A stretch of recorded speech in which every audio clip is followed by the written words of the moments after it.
Welcome to Try Not to Overthink It, where we explore the intricate landscape of mental health, well-being, and everyday life. I'm RJ. And I'm Khalil.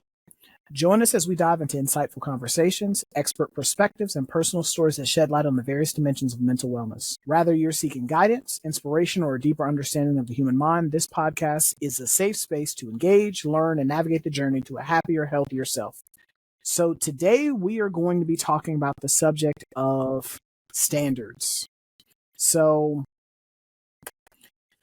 standards are a very crucial thing, a very crucial aspect of personal and professional success. This particular topic was brought about by, of course, the lady you've seen all over the internet, the Cheesecake Factory lady, where the young lady was going on a date with a gentleman.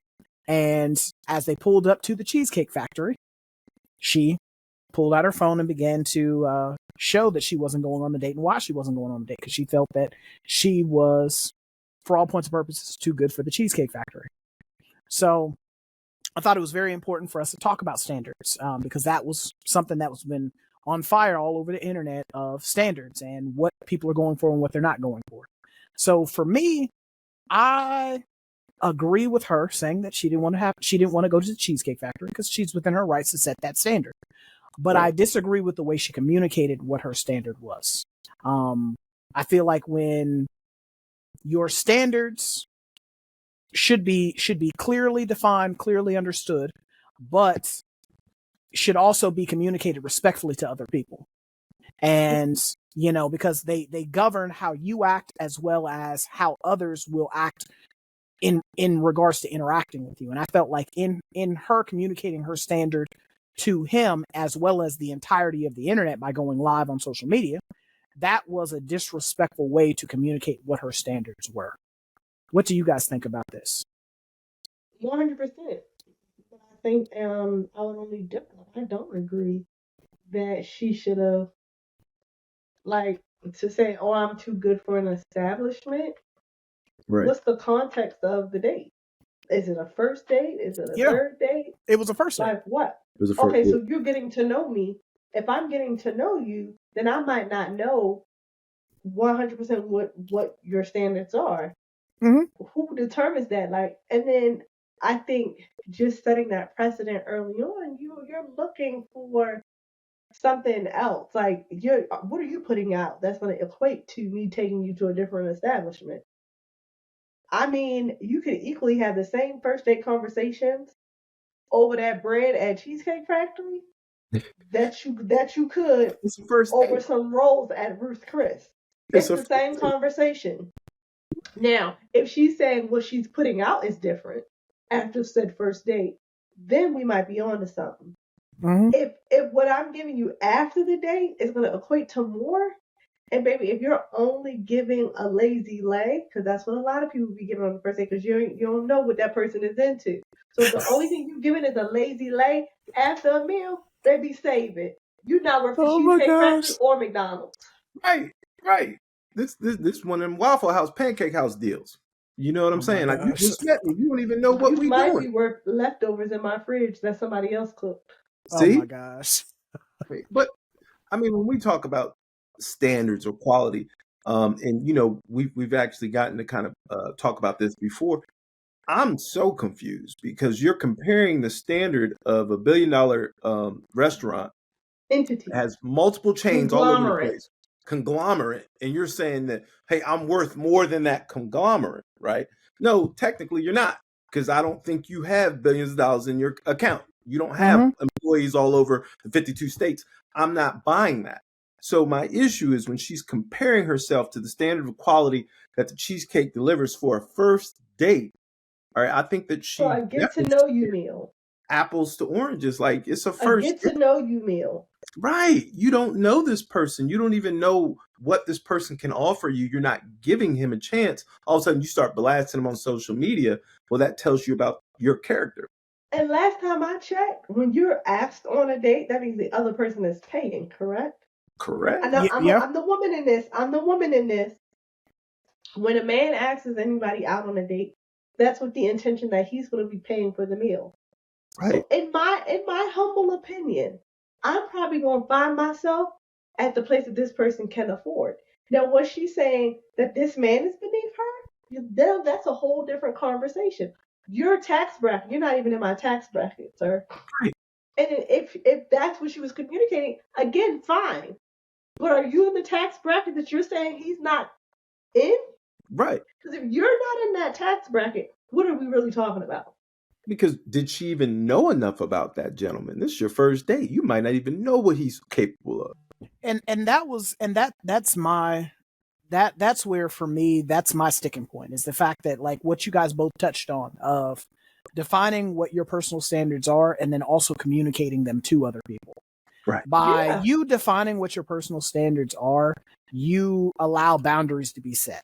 You kind of lay the framework for what this interaction is going to be. So if you say, hey, like, Unique is a vegan, I know that if Unique is a vegan, guess what? Taking her to a steakhouse ain't going to do nothing. Ain't gonna do that. I'm wasting my time. I'm wasting my money. I'm wasting her time by taking her to a steakhouse because she is a vegan. That is a standard of hers. It's just stupid. I know that she is a devout Christian. So going to certain establishments where unchristian like behavior is going to be debauchery is going to be going on. That's So not club drinks later on that night. That's not the move to make. I'm good. I'm good. By her communicating to me what her standards are, it allows me to know if, one, she is like you, Khalil, said about price range. We'll use that. By her communicating her standards to me, that lets me know if she's out of my price range or something that is feasible and obtainable for me as a person if I want to engage with her. Right. But also, for me, the respect piece. Because just because I'm communicating my standards to someone, I have to do it in a way in which they can receive it. Nobody is receiving anything. And they can understand them. Exactly. Nobody's going to be able to understand or receive anything that you convey to them disrespectfully. Exactly. You know, talking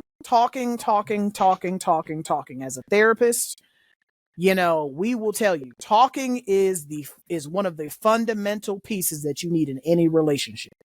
Being able to respectfully engage and interact with other people, regardless of what facet you find yourself in, is an invaluable skill and an invaluable tool.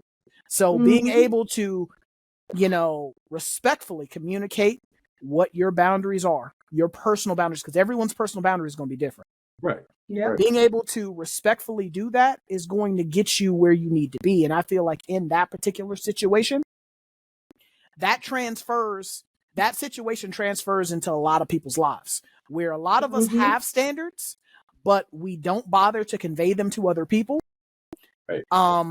And we don't, and in not bothering to convey them to other people, we don't do it in a respectful way in which they can receive it or understand it. And to me, in that particular situation, like, ma'am, it's a first date. So the whole point of a first date is, as Unique said, for us to get to know each other. And in getting to know each other, we can kind of build from there. So Unique talked about this in a previous podcast, and I use this. After she said it, I use this to this day of a launch pad, you know, things launching, you know, like, you know, the whole point of a launch pad. And so the whole point of a landing pad. Yeah. The whole point of a first date is to launch into potentially a committed monogamous relationship that may end in marriage. That's the whole point of a first date, for us to be able to get to know each other and see if this is something that is worth exploring. So a first date it's already, you know, nerve-wracking because most people are nervous. Most people are overthinking things. They're all over the place in their thought process. And then you make it 10 times, even 1,000,000 times worse by now embarrassing this man all over the internet. And like that, like, that's the part that rubbed me the wrong way. Over a nice gesture. Like, I don't have to take you anywhere. I don't have to feed you. Like, eating is one of the most intimate things you can do with somebody. Exactly. Outside of sleeping with them. I'm not even gonna say outside. It's an intimate exchange. Like, I am having a meal with you. In the Black community, that is something that I'm really saying, I trust you. I think you're worth value. I'm going to sit down and enjoy a meal with you, and then you gonna go and shame me on a meal you weren't even paying for? Right. Come on. And then you didn't even it wasn't even like you were driving. Wasn't even like you were driving. I picked you up, brought you to the restaurant. Yo, like, be freaking for real. And that's and that's where, like, you know, like for her, ma'am, you didn't do nothing but help this man, because the thing that you got to understand is most of us nowadays, I'm gonna be honest with you, as a man, this is a man talking to you, ma'am. You know, as a man, most of us ain't taking women out on dates no more. It's Netflix and chill. It's Netflix and chill. So I mean, you know, like, nah, it's text messages full of what you doing. Yeah, right. Why messages at that. WYD. It ain't even what you doing. They WYD. Tomatoes, giving tomatoes. You know, and go ahead. I think you know, everybody has certain level of expectations, right? And your expectations can set you up for failure every single time when you put high expectations or certain expectations on people. They don't have to be high. It's just certain expectations on people, unrealistic expectations in any relationship. Once I'm in a relationship with you, all right, I have to at least get to know your character first before I even try to put some type of expectation on you. Trust. So she set herself up for failure in the beginning by expecting that man, because if she never conveyed that to him, like y'all said, communication is key, right? So if I never told you, hey, RJ, man, I want to go out and hang out, man. You know, I don't like that little pool hall down the ways. We not going there. But I won't mind going to the little billiards place on the other side of Decatur, right? If I set that tone for you and then you still take me to the little pool hall that I told you I don't like, then I might be able to be upset, right? But for me to expect you to do what I would like you to do and read my mind, that sets me up for failure every time. I don't think she actually conveyed that to that man, because he probably would have never drove up the Cheesecake Factory. If she can, exactly. And I mean, that's Absolutely. the thing. Like I had a situation like that happen to me too. You know, like now the young lady didn't embarrass me, but I mean, like, we were engaging, you know, talking on the phone, you know, setting up to meet each other. And so I'm like, hey, let's meet at the Cheesecake Factory, you know, because this is going to be our first date. We gonna meet up in a, you know, so not Cheesecake Factory. I set Crackle Barrel. Like I researched it, because like you can actually Google a restaurant and it'll tell you like the times that a lot of people are there. So I picked a time that it was just enough people there to where it wasn't just us, but it wasn't a whole lot of people there to where it's super busy. Don't ever go to Cracker Barrel on Sunday. Sunday morning is time. Oh, you don't want to eat. The old person in the 20-mile radius is now. And the reason I did that was because, like, for her, she's not the best in social situations. So because she's not the best in social situations, this is our first date. I knew she was going to be overthinking everything, because she was already like, what do I need to wear? And okay, we're going to go to Cracker Barrel. Cracker Barrel is not a super fancy restaurant. It's a low key restaurant. You know, the food is decent. We go to the Cracker Barrel. So we sit there and we're having a good time. We're talking, getting to know each other. And afterwards, she's like, I don't like Cracker Barrel. I'm like, why? After you already get there. Yeah. Well, after we left, you know, she's like, I don't like Cracker Barrel. I'm like, why? The meal is paid for. Yeah. Mm-hmm. So, I mean, basically, like, you know, it was just like, well, I'm trying to think exactly what she said. You need to upgrade your palate. That's what she told me. First of all, you need to come pay your own bill. And so in that moment, you take me on a date. First of all, you take me on a date. In that moment, I had to explain to her the reason I picked Cracker Barrel. I said, I picked Cracker Barrel. You didn't have to explain anything. At that time. You didn't have to explain nothing. No, I did. Because like I explained to her, I picked that place at that time because of certain shortfalls that you have. And so being emotionally supportive and understanding who you were and the things that you struggle with, that's why I picked that place in that time. So when I explained it to her at that point, you know, I respectfully communicated that, hey, you know, this is why I did what I did. You know, she understood and she apologized. Did she feel humbled? Did she feel humbled? Oh, yeah. Because you don't know how to act, Miss Ma'am, Miss Mamas. Well, you don't know how to act in them other people's establishment where they serve a good breakfast. Okay? With several different forks. Well, the thing is, for a palate she didn't take it to social media, though. Yeah, she did. You know, she might have been a little discontented, but what I'm saying, in your situation, she didn't take it to social media. No. in the other person's situation, she made a big to do because I watched the whole thing Yeah. when and RJ sent it. I was like, she made several to dos about it. it wasn't even that deep. It It wasn't even wasn't. that. My thing is Tells me this, she right? got a mental issue. Like, this is my thing. Just be considerate, man. Somebody's doing something nice for you. They're doing a pleasantry for you. Right. How ungrateful can you be? Like, you talking about you got standards. No, you don't. Because the first standard need to be with how you treat somebody else. Right. Yeah. Okay? Where's your morals and values? If we want to talk about standards, like the building block of a standard is having some type of value system that you pull from, Right. that Yeah. you build the standards onto. What is your value system? Oh, is it only based in monetary gains? What in the world? What kind of Because value system is that?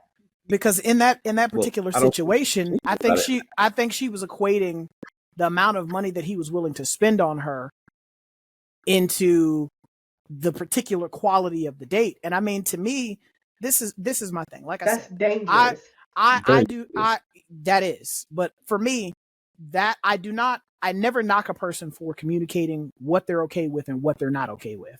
For me, like I said before, the communication piece, the respect piece, the trust piece, and then, like the actual communicating piece, I mean, the actual outlining of what your standard is, those are the important pieces.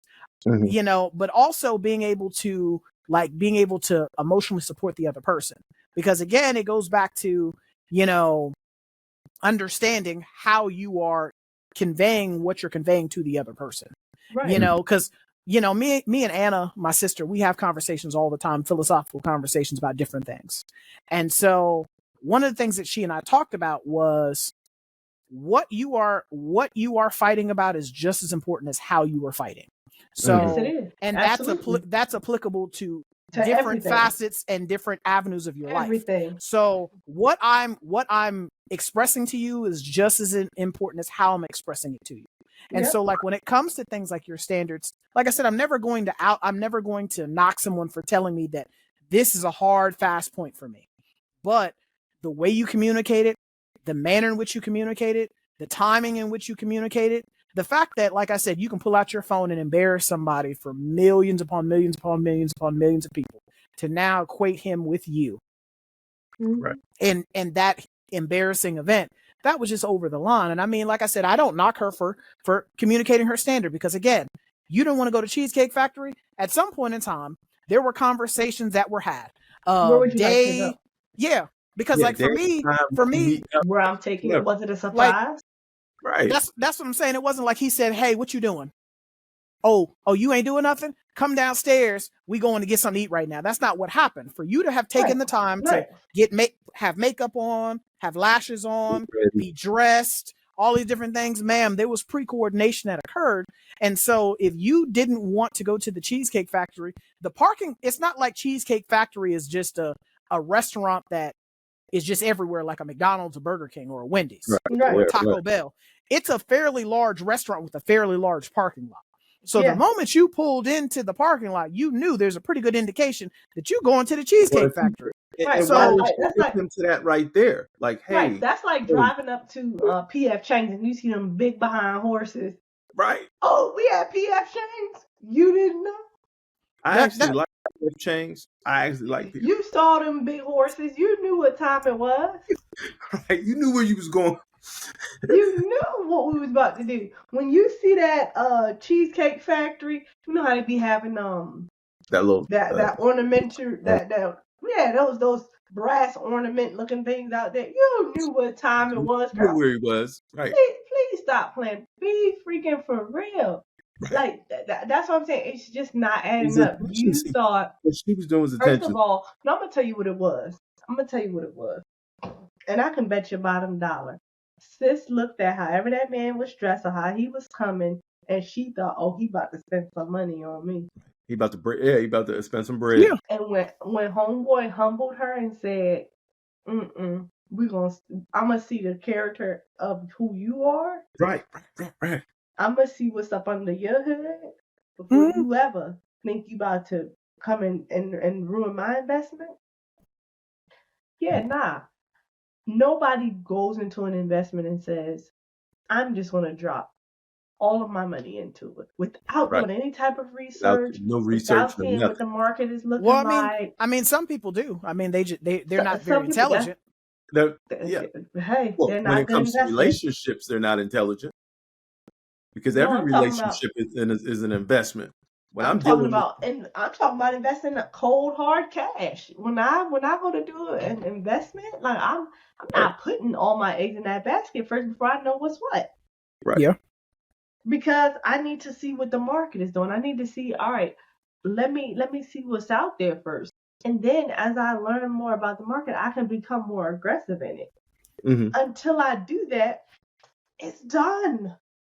right. Yeah. It's freaking done. Well, and so my whole situation with the process, right? Anytime there's because everything has a process to it, right? Mm-hmm. And you know what? I was lacking at one point in time, and I didn't know that everything has a process. When I have a relationship with someone, and even if it's a male relationship, someone who wants to become a friend, it has a process of our friendship matriculating into something better. If it's with a woman and I want to get to know her better. Just when I met my wife, we were coworkers, right? And Mm-hmm. and Mm-hmm. we didn't hang out like that. We just knew each other from work. It was a process of me getting to know her. During that process, I have to accept that if I want to get to know someone better, right? I have to be able to go out with them and they might like certain things that I don't like. But in the process of getting to know that person, that's when I tell them those things, right? So for her to do that, like this, especially if it's a first date, you don't know that person like that. Why wouldn't you take that time and grow the process out? Hey, you know what? Thank you for taking me to Cheesecake Factory. Not my favorite restaurant. And if that person wants to continue to have a relationship with you, they got to keep that checkpoint. Because my wife doesn't like Cheesecake Factory. It's funny that we're talking about this. Kathleen can't stand Cheesecake Factory, But right? that's off of something. But That's I not kept off that of mental note Cheesecake though, Factory. There's right? nothing against Cheesecake There's Factory. She don't like the food nothing that they against. had there. She doesn't really like the food, certain stuff, and but I kept that mental note. The longer we matriculated and the further we've gone through, I don't take her there. You know what I'm Mm-hmm. saying? That's not the spot. Look, she wouldn't mind going, and it's not like she's too bougie for it. We've gone to other restaurants that she's fine with. She just doesn't like their menu, whatever the case is, right?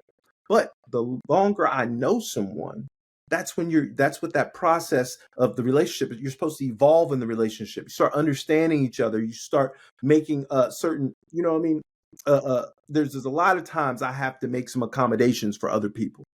All right. She didn't give it chance to do that. She didn't give it any type of chance for the relationship to have any purpose in it. So Well, if you're telling me all I want is an expensive restaurant, then all of a sudden you're starting to sound like a hooker to somebody like me. My mind, that's how my mind works. I guess I had to pay for this, right? I well, got I to pay for mean, this. well, There's one gonna of be This? expectations to put out after. well, Right. so what you speak to is compatibility, and essentially when you are outlining your standards and you are expressing those standards and conveying those standards to other people, it allows them as well as you to assess the shared interests and shared commonalities between you to determine if the interaction is compatible or not. You Right. know, by you being able to sit there and outline what you're going for, what you're not going for. Like for me, I don't eat fish. So if we gonna rock out, guess what? No seafood. I'll go to a seafood restaurant with you, but I'm going to eat chicken or burgers. I don't eat seafood like that. Now I'm gonna go and support you eating seafood, but I don't fool with seafood like that.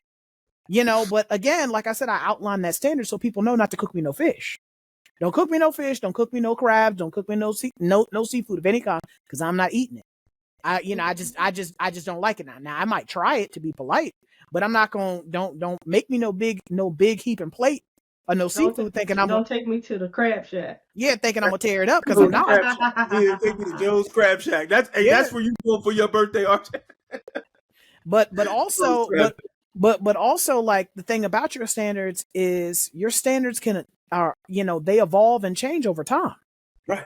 Standards that I had when I was 6 are not standards that I have at 36.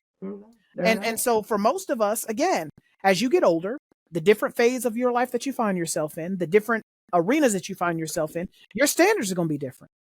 And I have this conversation with my coworkers all the time because they're like, I would never do this. And I'm like, you lying? Well, how you figure? I said, never say what you'll never do because the enemy will find an opportunity to test you to see if you really gonna stand Well, on you ain't been business. put in a situation to know what you're gonna do. Because the thing about it though is like you look at Job for example. Job was God's most faithful servant, and so he was tested, and so they could have because the enemy thought, hey, if I put enough pressure on anybody, they'll turn. That pressure on them. They'll turn. And I mean, the thing about it is like what people don't understand is pressure either makes dust or it makes diamonds. And so that particular situation that Job found himself in made him a diamond because, he didn't give up. He could have easily turned his back on God, going through all the struggles that he went through that the enemy was testing him with, but he passed that test. He stood on business. And so but if you look at the story of Job, even look at his wife, because his wife was going through it. No, she wasn't the one who had the illness or anything like that, but she lost just as much in that those were her kids too that was gone. That was her wealth too that was going down the drain. Every time they came back and said somebody stole some cattle or some kid has died, that was a part of her being challenged as well. And you can see for her, it was just like, yo, you need to do what you need to do, curse God and get this over with. Die. Get it over with. It's too much calamity. I don't know what you done, but you need to end it. When you look at her perspective, it was her value was wrapped up in what they had in front of them. Yeah, what they had accumulated. Her value system was built on that. Like it wasn't built on, you know what? All of this was a blessing. And at any point, this could be gone. My relationship with God is solid. That was the contrast between her and Job. Job said, no matter what, I'm standing on business. It's faith. My integrity. Right. My integrity is standing, like Roger said, on business. Like there's a reason why God is doing it. I don't know the reason, but there is a reason. And so his value system was built on principles that were deeper than what met the eye. A lot of times people's values are built on shallow things, and that's why they get shallow results, because there's nothing substantial underneath that thing to be root garnering. Like it's tied to nothing. This young lady saying she didn't want to go to the Cheesecake Factory was tied to nothing. Yep.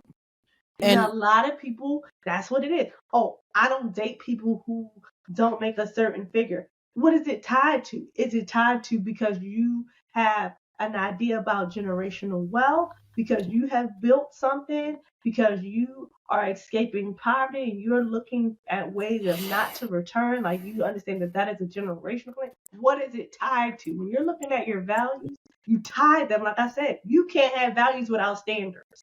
Right. Yeah. You got to tie it to something. Something has to be the anchoring point of what it is. Now, for me, a lot of my values are based on my Christian standards and morals. Right. How I decide I'm not going to a strip club. And I think, you know what? More power to the dancers. I think it's a great acrobat, all of that. What it communicates, I don't want to be in that environment. If I'm calling myself a Christian, my anchor system says that that's not the place for me. I ain't got nothing against them people. Right. I ain't got nothing against nobody who goes in there. But my anchor system is tied to something different. Exactly. Okay? Well, and so your morals, your standards, your convictions, those things are your structure. That's your foundation. Yeah. What I'm kind of getting out of what Unique just said is that the young woman is probably anchorless. been misled. Yeah, well, been misled that, hey, the more money that person spends on you shows your worth and value. And that's wrong in our society, because we shouldn't think that's the society we live in nowadays, though. That's the society we live in nowadays. Very true. Very true. And what you guys just unearthed for whoever's listening to it, to that young lady, that your morals, your convictions, your value system, those things should be cherished. Those things should be your firm foundation on what your character structure is built on. All right. If I'm coming in and then I'm able to be moved because someone threw me $10,000, all right, if I can be moved by that little 10 G's, that guess what? I'm gonna stab somebody in the back for that little 10,000. I'm gonna hurt somebody for that little 10,000. I'll sacrifice my family for that little 10,000, for that little money, if that's what moves me. And that's what's so scary about this whole conversation when we talk about what Unique just unearthed about what the foundation should be built on, not just how much money you're going to spend. So you'll do anything for money. You get what I'm Yeah. saying? That's why I can't mess with this conversation, because it makes me feel as if, she really needs someone to sit with her and talk with her about her value system, about what's really important in life. And it's scary for me that a young woman is thinking like that. Well, I mean, so the problem is this right here. Any So person, even a young man, that this is the quality of person that you were even considering. Like you should have known enough about this young lady that, you know what, you're not even we're not even the same species. Anchor myself with you, because if that is the crux of what we're about to talk about at this dinner, was the fact that I brought you to this establishment.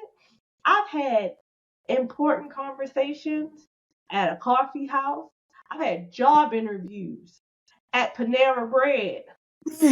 And I'm talking about making money. The man said, this is a first interview. We're going to have it at Panera. Never in my life had I had a job interview at Panera. But I said, that's an interesting thing. Before I know how much I'm about to invest in you, I want to see how you operate in different settings, different spaces. Right. I want to see if I'm about to anchor and tether myself to you. What are you giving in this space? I've had dates at Burger King. I don't think that the place matters more than what I'm about to receive when I get there. What's the quality of the interaction that I'm about to get? Because I've had some great dinners at some very fancy restaurants, and it was not the company. It was lackluster. I left wanting more. And I've had some cheap meals at some hole-in-the-wall places, and I tell you, the best side split in laughter, things that I will cherish for the rest of my life, conversations that I will cherish for the rest of my life, memories were made at hole-in-the-wall spots that you only find in one city, one state. It ain't about the establishment. It's about who's coming to it. We so quick to ask. Everybody get upset when a man say, well, what you bring to the table? Y'all know I've said it before. What type of table we talking about? We talking about a picnic table, Thanksgiving table? What are we giving? Because that's going to be a different version of me. That's a woman of substance. That's a person of substance. Right. I don't really care about what anybody's bringing to the table. I want to know what's the establishment that I'm bringing it to, because that's going to determine it. This young man should have said, young lady, you definitely not the person for me. If I can't have a conversation about just you and what your interests are at anywhere, I don't want to break bread with you ever again like that off of principle. She was bugging. I mean, to me, what I'll say is this right here. Like there also plays a part in the people that are around you that affect your standards as well. Because going back to the example that I used about Joe, like the people that are around you tend to influence your worldview. They tend to influence your worldview. They tend to influence the things that you say, the way you act, the way you respond to things. A lot of that plays a big part in that. And I think that a lot of times you have to be very leery and very careful about who you have around you, who you have in your circle, because not everyone is meant to be a part of your story. But when it comes to your standards, again, it goes back to what I was saying earlier about letting people know if they're in your price range or not. Because some standards are deal breakers. Like for me, going to church is a deal breaker for me. I'm going every Sunday. Every Sunday that I'm physically able to go, I'm going. I don't just want you to go to church. I want you to have a relationship with God. And that's what I'm saying. So like a lot of devils who be going to church. Yeah.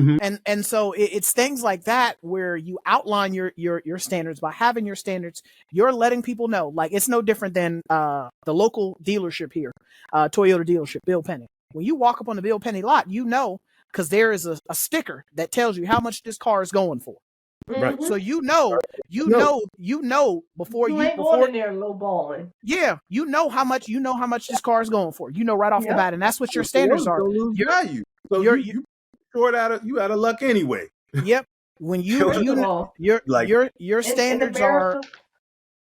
We ain't even gonna go to the car dealership. I'm gonna help you out. I'm gonna take it a step further, because in America and other countries, you go to a grocery store, you may barter. Yes, you barter. In American grocery stores, whatever that sticker price says, That's what you're paying. That's what you paying. That's what you walking out there. In order to walk out with that, that's what you about to give. Unless it's damaged or that's pretty much it. I mean, it's open or something like that. Mm-hmm. If it's fully packaged, the way it came You off pay. that truck and put on that shelf, baby, you paying top dollar. And they might add tax. I got a grocery store right now down the street. They add a grocery tax. Yep. That has nothing to do with state taxes, nothing to do with no bag. They put a store tax on that stuff. And Yeah. if I want to walk out that store with that stuff, I'm gonna pay it every single time. It has to be that way when it comes to your values. But that's why it's got to be tethered to something. Yeah. Right. It's got to have something substantial to anchor that. Because if you want to stand on business and stand on principles, that it's got to be so tethered to something so much deeper than, oh, because just I don't like it. I don't move like that. What you saying? First of all, we it's gotta be a little bit more than just what meets the eye. Because it's got to be deeper than that. When it's deeper than that, you're able to educate somebody else on that principle. Raj has asked me tons of times, how come you just don't eat meat? Just give it up. How come you don't eat it? And I've explained the historical process for me. I don't knock nobody else. I cooked the whole thing. I cooked the whole turkey. Thanksgiving. Yeah. Didn't eat a lick of it. Called me to and on FaceTime. It was like roasted. And was like, RJ, look at this turkey. Look at this turkey. I cooked this whole turkey. A butter herb roasted turkey. Didn't touch it. Do you hear me? But people who bang with me know Unique ain't moving like that. I'm just not. And they understand because I've had these conversations where I've talked about why. And it's not to shame nobody else for eating it. If you're going to sit at my table, I'm going to have something that you're going to enjoy. I don't have to like it to enjoy it. For you to enjoy it. And I think when it comes to our standards and values, it's a lot like that. Hey, this is my standard. This is my value. While some relationships might cause you not, if you're not able to coexist in this space with me, you're not going to be able to enjoy it. Hey, that's fine. That might mean we can't coexist in these rooms together. But if we're able to coexist in this space where I mutually respect your stuff and you mutually respect mine, there's no reason why we can't break bread. If this conversation could have went in the way of which she could have said, hey, this is something that I don't think really represents I'm not really a fan of the environment for a first date. I was looking for something a bit more intimate. Right. Is there a way that we could choose something? And at that point, you need to suggest it. Right. And be willing to come out. I'm gonna say it, ladies. Be willing to come up off of some of them dollars for it too, possibly. Because at this point, you are interrupting whatever this man. He may have looked at the menu and have already priced the highest things on there and said, "All right, I can afford." If she orders the highest things and I order the highest things, I'm already covered, which is fair. So if you're gonna change the plans, be willing to come up off that. And say, you know what? Be willing to compromise. Be willing to compromise. Which might mean you might have to pay for your own meal. You might have to pay for your own meal if you want to go to a certain spot, right? Ain't nothing wrong going to Ruth's Chris on the first date. Hey, you might just have to pay for it though. Right. That's all I'm saying. I mean, how would she have felt if he was like, "Hey, I'm gonna cook for our first date. You gonna come to my house, man? She would have hated that. Yeah, I'm gonna go get us some steaks and Bro, get out of my head. I was thinking the same exact thing. He had me sitting on his couch. I don't know who sat on this couch. I didn't bought this dress and she could have him a friend. Right. Well, I mean, and a lot of that stuff, like I said, the expectations and all that stuff that she had, some of that probably just all in her head, imaginary stuff she done pulled off of other social media accounts, man. That's what scares me about our generation and stuff that's going on right now. People got to get real.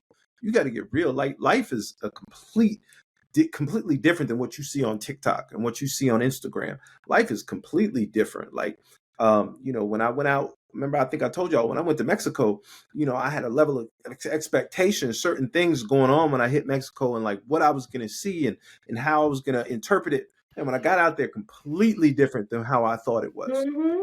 You know what I'm saying? Because life is completely different than how you perceive from the things that you get off of social media and TikTok and all that. It's completely different. You know what I mean? Yep. Like just the stuff that I see on TikTok when it comes to living in DC, Baltimore, stuff like that. That's where I'm from. I go there. I know where not to go. I know where certain spots, but if you just pull off that stuff from TikTok and all that other stuff, you would think it's so dangerous and it's this and that. No, it is not. Yeah. You got to know where to go. And so it's imaginary. The stuff that goes on with these people, you getting us a whole imaginary life pulled off from social media. So now you want to portray that life. That's not life. It's not real. I just had a conversation with my daughter today. She was home visiting, and she was just like, "Oh, Baltimore's ghetto." I said, "Don't you ever." I'm so weak. I'm so weak. Don't you ever call my city ghetto. I'm so weak. Until you visited every pocket of somewhere and you've been exposed to every area, you don't get the right to do that. So many times we allow people to name something with no context. You don't have no context to put that name or that label on it. Chill out, be easy. It's not for you. When you put it out there, you explain the value system. Now I understand. I have some context to put a name to it. Yeah, exactly.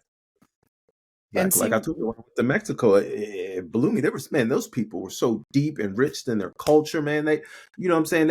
I had a wonderful time, had a blast. Completely not what people do out here. And so what you guys both attested to was self-reflection as well as growth and development. Yeah. Like Unique, you challenged your child to do some self-reflection. Khalil, you acknowledged like, hey, this wasn't what I thought it was. And by adjusting your worldview a little bit, you're able to kind of grow and develop from that. You're able to kind of, promote and push your standards past what you currently have them set at. And that's where, like I said before, like standards are not something that should be used to be obtuse or abusive or to put down or to devalue things, but they're flexible and they evolve over time.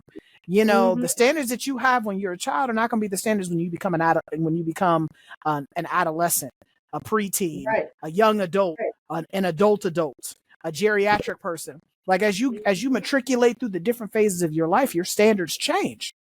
I mean, like I said, I'm never going to knock an individual for communicating their standards, what their hard and fast points are, because where a lot of us get in trouble at is we tend to take things for granted. We tend to take things for granted. And we tend to take people for granted. And so we will move in a space that because I engage with Khalil certain way, I can engage with Unique in that way. Or because I engage with Unique in that way, I engage with Khalil this way. And I can't do that. So I'm not with you. But every single person is unique. And so because every single person is unique and an individual person of their own, everyone has a different set of standards. So the way that I may talk to Unique may not be the way that I talk to Khalil. The way that I talk to Khalil may not be the way that I talk to Unique. So depending on where you're at, who you're talking to, who you're engaging with, their standards and your standards may either come into conflict or they may come into a compromise. But that is where the conversations and the dialogues have to occur. Because by not having those dialogues and those conversations, what you are doing at that point is you are setting yourself up to either embarrass yourself or offend someone else. Right. Because what we tend to do is we tend to operate from our own understanding. And that is a very dangerous place to operate from in a space that you are unfamiliar in. Yeah. Unfamiliar with. Because what it will end up happening is I will think that because I've always done it this way, it's okay for me to always continue to do it that way. Not understanding that's the right way to do it. Not understanding that it's okay for me to do that over here, but then if I go 2 streets over, I can't go do that. I don't fly up on this side. Go to another state, and like prime example, wearing certain colors in certain neighborhoods will get you a certain type of attention. Mm-hmm. So it's okay for me to wear this color in this neighborhood, but then I go around the corner or 2 blocks over, I'm wearing a certain color. That's going to get me either a stern conversation or it's going to get me some bodily violence. So skirts mean different things in different countries. Mm-hmm. Over in Scotland, Exactly. it's called a kilt. Over here in the U.S., it might be identified as something else when a man wears it. Depending on if they identify as a man or not. Like, it just means something different. And I think that for a lot of us, again, we have to step outside of our comfort zone. We have to be open and be willing to receive things that are going to be different than what we're used to. But also being willing, the same way that we're willing to receive, we also got to be willing to transmit. Because people can't read your mind. So I won't know that this offends you or that you feel some type of way or that this rubs you a certain type of way if you don't communicate it to me. Yep. So Unique talked about a man, touching a woman's elbow. Come on. Right. Unique talked about that, about a man guiding a woman by her elbow.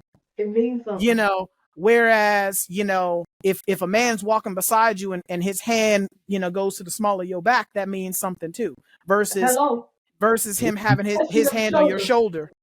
Come on, it means something different. It communicates something different. It sets the stage for certain things. It sets the intentions. Exactly. And so something totally different. The standard is set differently. Exactly. So, I mean, when you think of that in regards to standards, that is what your standards do. Your standards set the tone. They set the tone for whatever interaction you're about to find yourself a part of, or whatever interaction you're about to interact in. And for a lot of us, we just automatically assume that people can read our minds, and we can't. I tell people that all the time as a therapist. Just because I work with your mind don't mean I can read it.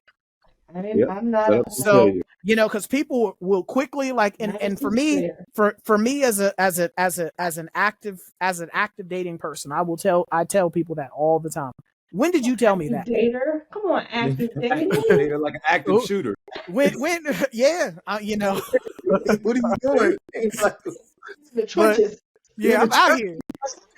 Hey, them women rough out there right now. But I mean, I have to tell people that all the time. Like, what are your intentions? Right. That is always a leading question I always ask. What are your intentions? The reason I ask, what are your intentions? Exactly.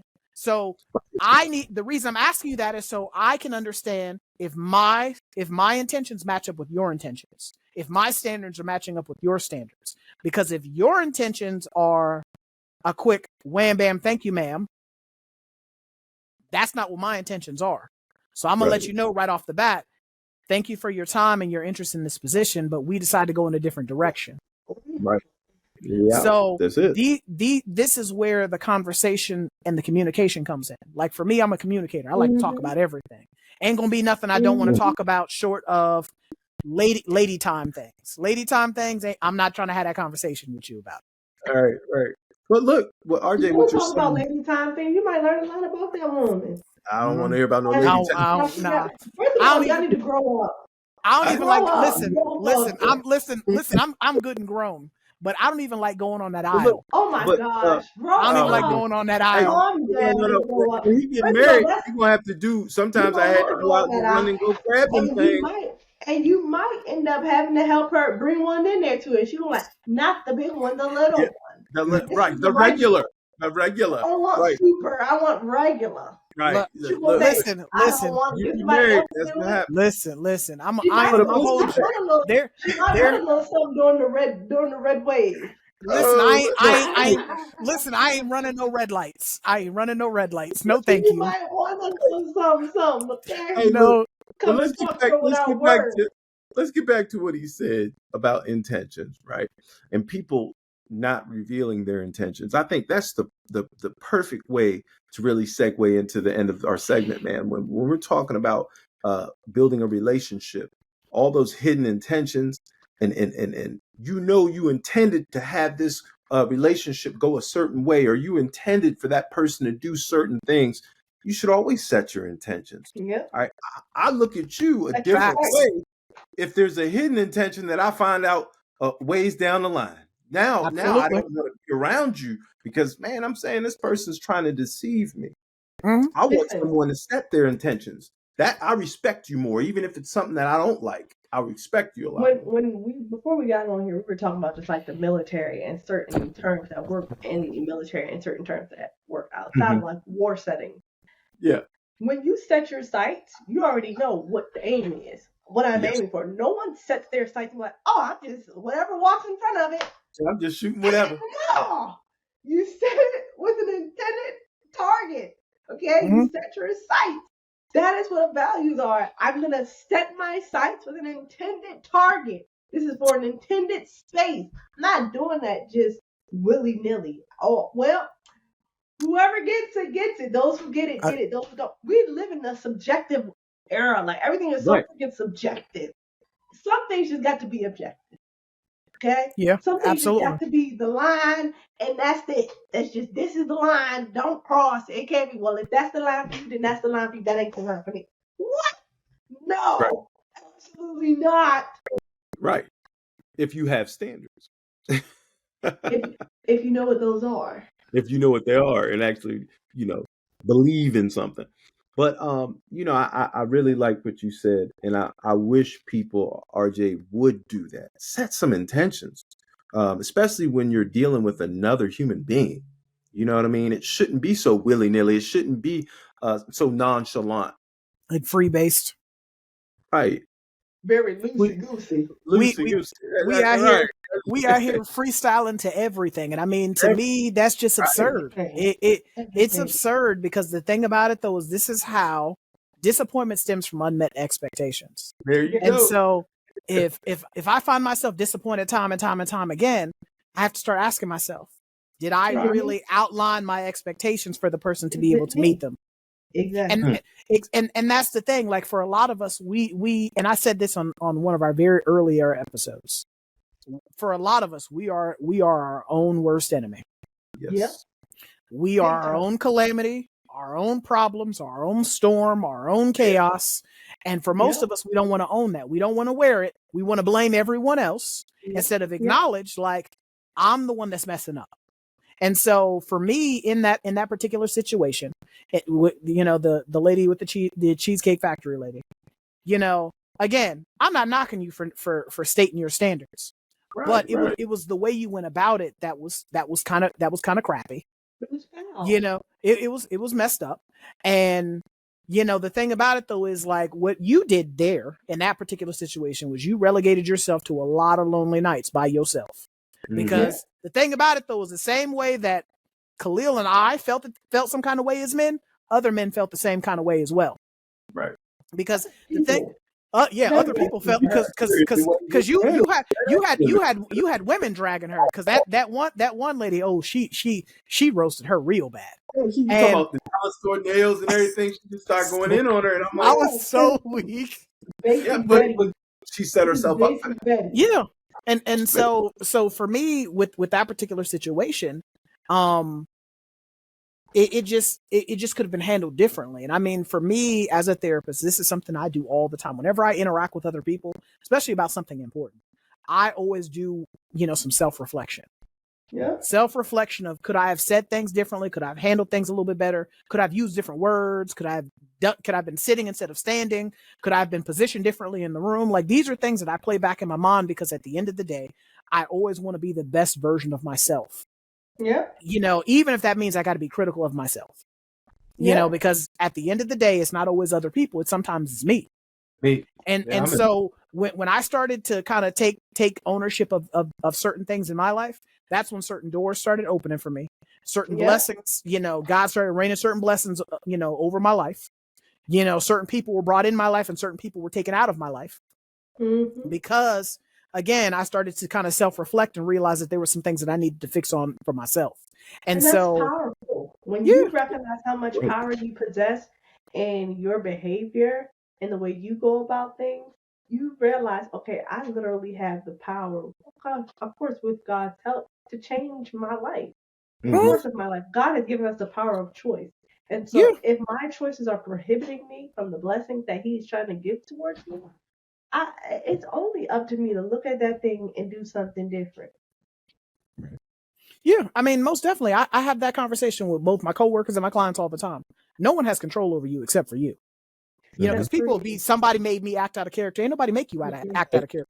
Never. You made a choice. And if it's something that you were, and I tell people that all the time, that is a falsehood and a lie of something's Yep. outside of my character. Because if you are capable of doing it, then it's inside of your character.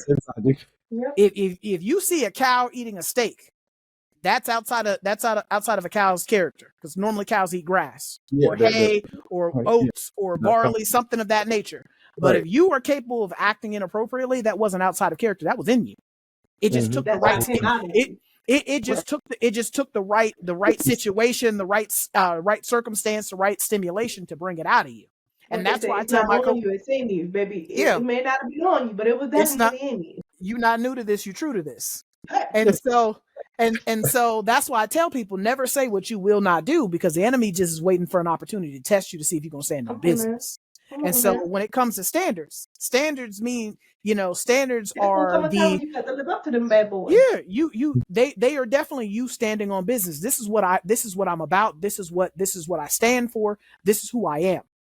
And so by standing on business, that is what keeps you from running amok and destroying your life as well as the lives of those around you. Because for a lot of us, we will do that. We'll, like I said before, as being completely transparent, I used to be really bad about being a hothead. If I thought it, I'm saying it. If I thought it, I was saying it. If I felt it, I'm saying it. If I felt some kind of way, you gonna know I felt some kind of way. But one of the best lessons I've ever received in life is knowing when to shut the hell up.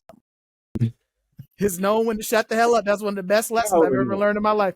Is learning when to shut up. And I talked about that. I talked about that in one of our mindfulness minutes on the TikTok about not responding to everything. You don't got to respond to everything. Right. You don't have to respond to everything. My standard for myself is I don't got to respond to everything. People will get mad, Khalil tell you, like, I had a supervisor, he would say stuff to me looking for me to respond. And I just refused. And I mean, he would just get so mad because I just wouldn't respond, because he was just looking for a reason to write me up or give me or fire me. And I just refused. I refused. Yes, sir. Uh-huh. And I do exactly what he told me to do. If it was wrong, it was wrong because you told me it was wrong. But I did exactly what you told me to do. Right. Because I recognized what the assignment was, and I chose to instead of responding to him and compromising my standards of myself, of moving as a man, as a Christian man, and my integrity, I stood on business. I stood on my standards. He's in charge of me. So because he's in charge of me, I'm going to follow exactly what he tells me to do, no matter what it is. As long as it's not, a loss of limb or life or breaking the law, I'm doing exactly what he's telling me to do. Right. And I hope that people are understanding that that's growth, right? Like I said, everything's a process. You don't come into the game doing that, right? This is a process. The knowledge, the wisdom, the understanding, that's a process. You have to go through some things in order to be able to apply knowledge, wisdom, and understanding and be complete. People don't come in like that. Yes, we all come in there justifying our actions, our behaviors. We always find somebody to blame. But eventually, the longer you're trying to work on yourself, the more you start seeing, hey, you know what? No, I'm my problem. And let me change my behavior, because that's the only thing I have control over. That's growth. People don't get there overnight. So when people are listening to this, I have to learn. I have to learn. And if you can learn vicariously, that's a lot better than learning from the mistakes in your life. Mm-hmm. So, if you're listening to this, that's what's going on. It's a learning process. Hopefully that young lady learn something from this. Hopefully she can take that knowledge, wisdom, and understanding and apply it so she can be complete in her life. So we are going to end the conversation there. This is Try Not to Overthink It signing out. I'm RJ. I'm Unique. And I'm Khalil. If you like what you saw, we ask that you like, share, subscribe. turn your notifications on because we drop content weekly and you don't want to miss anything. We can be listened to on Apple Podcasts, Google Podcasts, Spotify, Audible, pretty much everywhere. You can get your audio file, including your mama's house. As Unique said. At your mama's house, baby. Yep. So this is us signing out. We will catch you next time. Peace.